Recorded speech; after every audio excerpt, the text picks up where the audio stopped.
Today, Friday, April 14, 2023. I was not willing to make a video. I was waiting the parts and I was saying that, you know what, okay, when I'm gonna receive the parts, I'm gonna make one video to finish the story. But I might forget it and I have it now in front of me. I wish to start this video much earlier, but it's never too late, right? Okay, let me show you something. Let me show you this.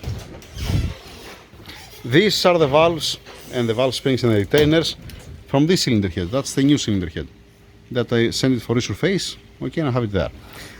And here I have the previous cylinder head with the epoxy at the ports here, with the helicoil here up, okay, and the old number that's here. This one with that one. 931, 931, yes, okay. I checked this earlier and I found where's the problem. I was thinking, you know, I had no need inside of the magnifier. This for me, from through the mobile, it's fine. So what I was saying, I was thinking that these two notches here, these two marks that it hit the rocker arm on it, I was thinking at the beginning that this is how it hit. That's what I was thinking. But nope, that's not the case, because it doesn't align. This thing here, the rocker arm, it's aligned here. So if it touches, it's gonna touch much more outer, not so inner. These marks here, it's corresponding to this one, to the inner one. This and this here. That means it touches this way, like this. How I know that? I already tested on the other cylinder head, that's why I know. Okay, what I have done here, I have put an aftermarket valve with a retainer and a dummy spring, okay, and the hydraulic lifter, the rocker arm here. So if you see there, I already bleed the lifter. Before I did it without bleeding the lifter, and then I did it with the bleeded lifter, okay? If you see the space there, if I push down the lifter, it's very close to the gap over there, okay? When the original one, it has much more clearance.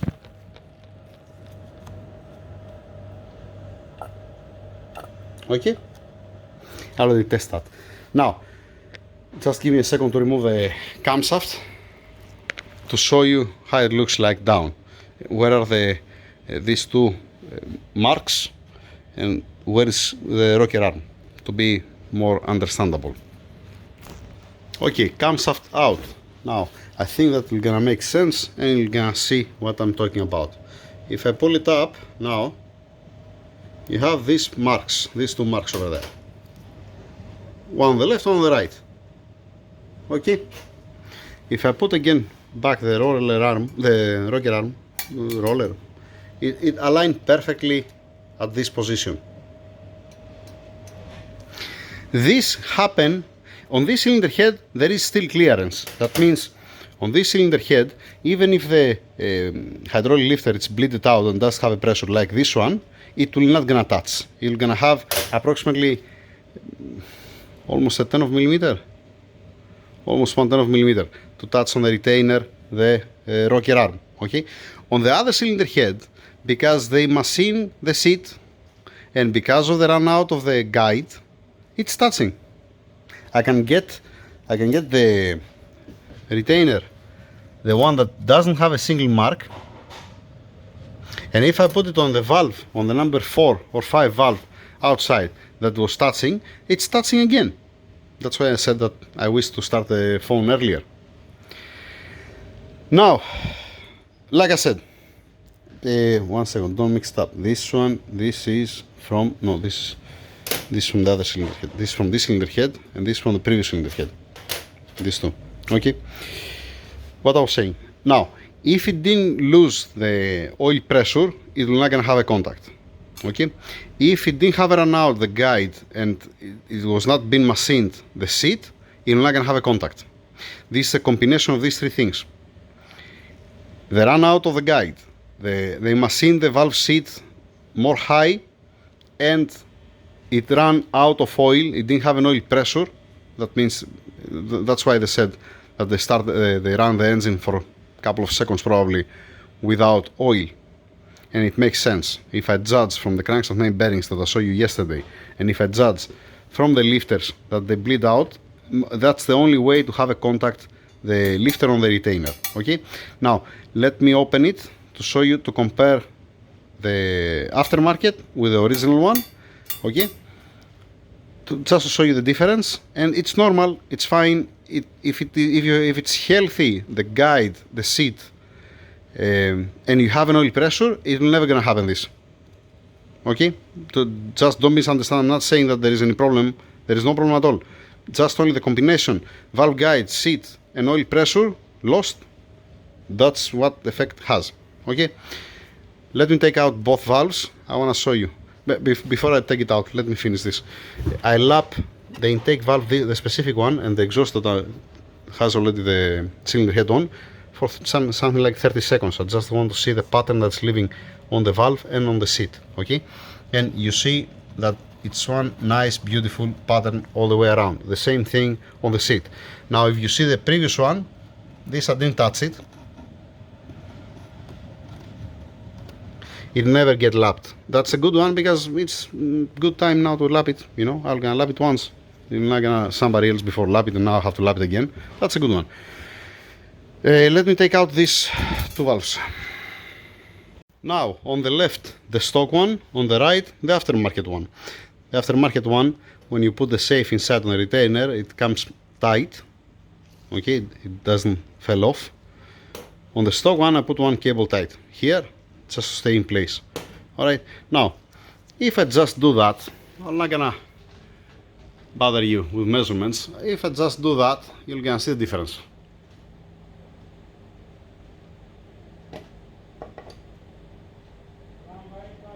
This difference on the height, it's resulting, you're gonna have that much clearance here, the rocker arm. And on the stock one,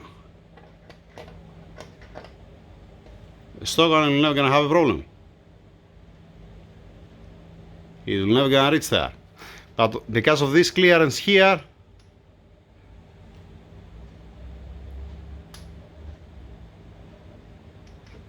that's why you see, let me get the other one with the mark. Oh, also this has a mark. Yeah, this has two marks here. Let's put it there. Okay, these two marks that has on it. So if I put it here, you see it's aligned perfectly.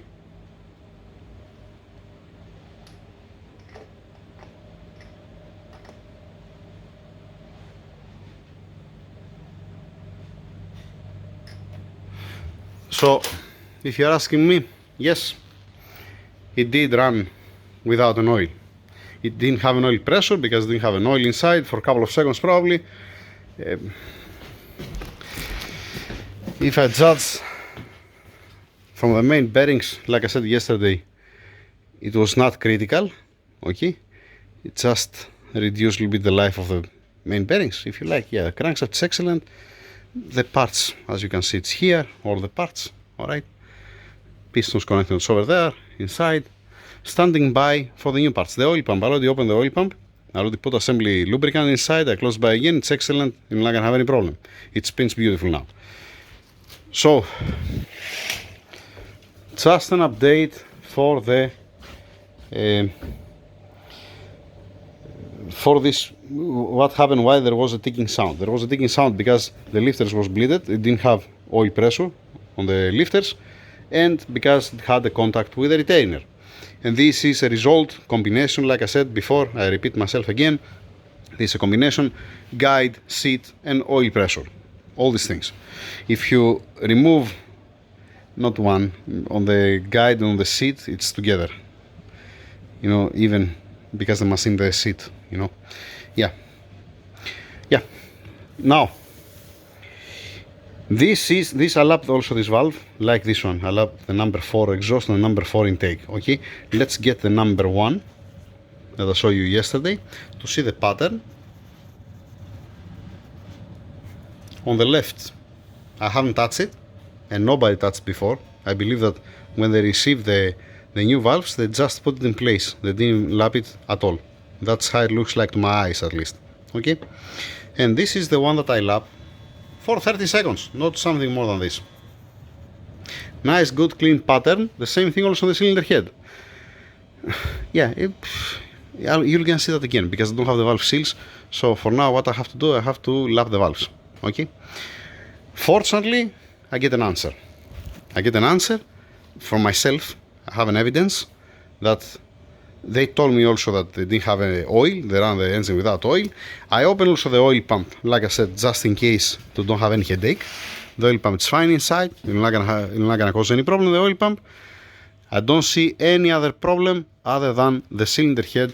And like I said on the previous video, that's the reason why I didn't install it from the first place. Because I didn't like the guides, I didn't like the seats, and I didn't like the epoxy on the inlet port of the other cylinder head. Now with this one, we are back in business. Okay, let's don't mix up the valves. This is the number 4 that I lap. That's the first one that I removed from here. This is the first one that I removed from here. And this is the number 4 that I lapped before. Okay, this one, okay. It can go away. It can go back in place. Fine. And I need to lap the valves now. Yeah, that's what I have to do. Alright. Thank you very much. Have a nice day. Have a good night, actually. Have a nice weekend. You're not gonna have, by the way, you're not gonna have any effect on the valves, these marks. This titanium, I don't think so it's gonna cause any problem with this. The two scratches that has on it. So it'll be fine. It's gonna be nice if I, like I said, if I start the camera earlier to show you on the previous cylinder head with the same way to see that it's touching, that has a contact. But it is what it is. It's clear. It's clear. It's clear because, like I said, if it was on the smooth side here there is no corner. But here there is a corner. And again, this is gonna be way out if it touches. This is gonna be more inside. I'm talking about here and here. In one case it's gonna be way out, in the other case it's gonna be more in. That's it. Thank you.